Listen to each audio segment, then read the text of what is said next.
Who's this book for? Is it for new entrepreneurs? Is it for experienced business owners?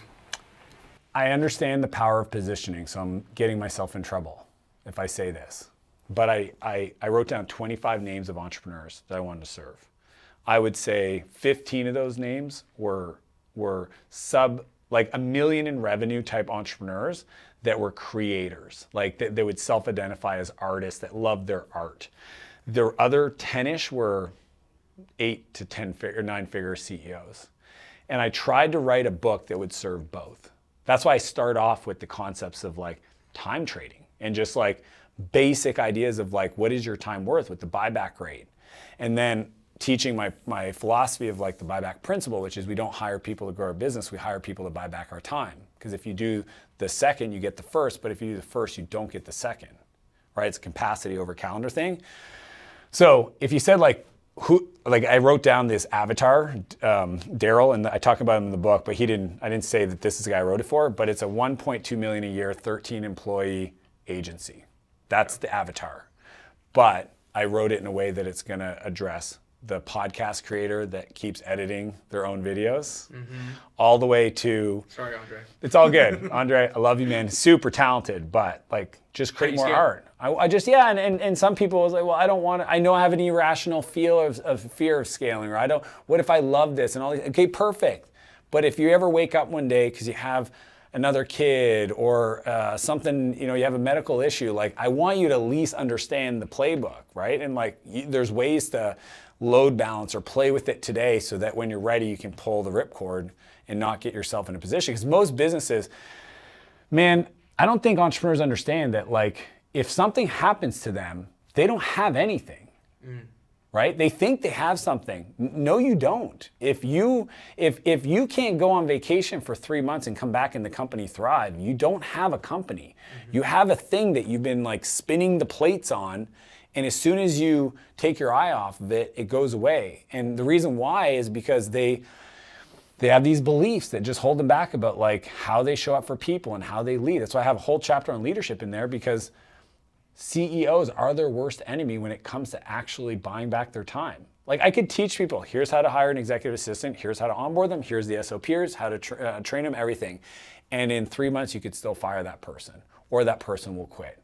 And it has nothing to do with the quality of that person's skill set. It has everything to do with how you showed up for that person. If you do their work, I literally see CEOs do this all the time. I hired an executive assistant, I don't see what the big deal is. Did you stay out of the inbox? Well, I mean, what are you talking about? Well, did you go into their inbox and start looking at emails? Well, of course, why wouldn't I do that? Because I told you not to. Like, let them process and bring to you the stuff they don't know how to process. Like, it's kind of this joke where you see people hiring a person to clean their house, but before they show up, they clean their house. Yeah. My mom does that. Dude, it's fascinating to watch.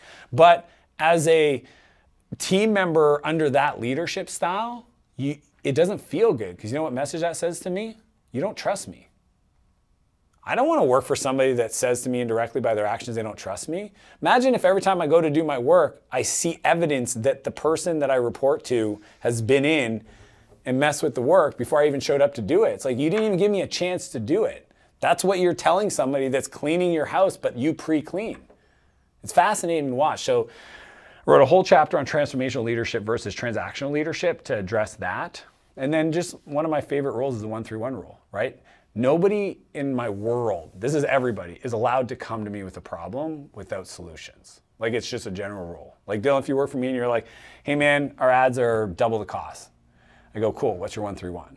I read it. I think it's great. Dude, it's like the most powerful thing an entrepreneur. Culture, right? It's culture, it's default, it's setting the, teach people how you teach people how to treat you. It's like I teach people right from the get-go, this is how it is to work with me. I actually have a document called Working with Dan. If you want, I'll send it to you. I don't usually share this, but Working with Dan outlines what it's like to work with Dan, how I am, my intricacies, my expectations, what to expect, etc.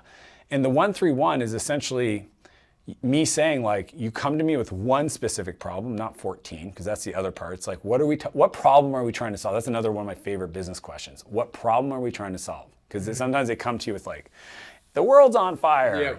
Yep. Pick a problem.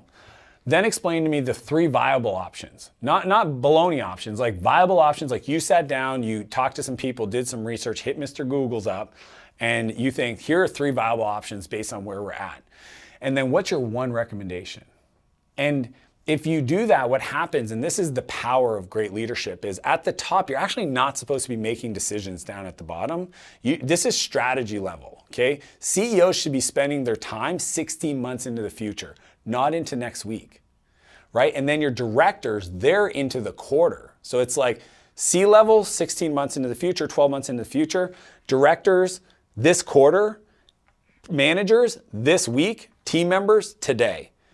So if you're getting problems that are today problems, you need to push them down to the frontline people that actually have the most context to make the best decision.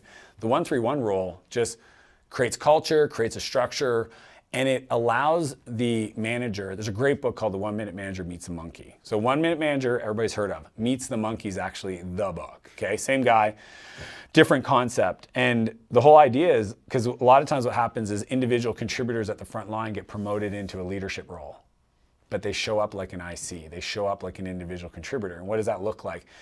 Send it over to me and I'll look at it and give you some feedback. Oh, that sounds great. What's your problem? Come show it to me. I'll work with you on it. That's not how you want to show up as a leader. A leader says, you do it, and if you need help, I'm here to support you, okay? So that's the difference between being a coach as a leader versus doing the work for somebody. Steve Jobs said it best. He says, it's easy to hire somebody and tell them what to do. It's hard to hire somebody and have them tell you what to do. I want to hire people that are going to tell me what they're going to do. And 1-3-1 rule is just like one of the best methodologies for that. Thanks for checking out this short clip from the full podcast I did. If you want to see another clip, go ahead and click the link right here. Or if you want to see the full podcast, you can click the link right here and check it out.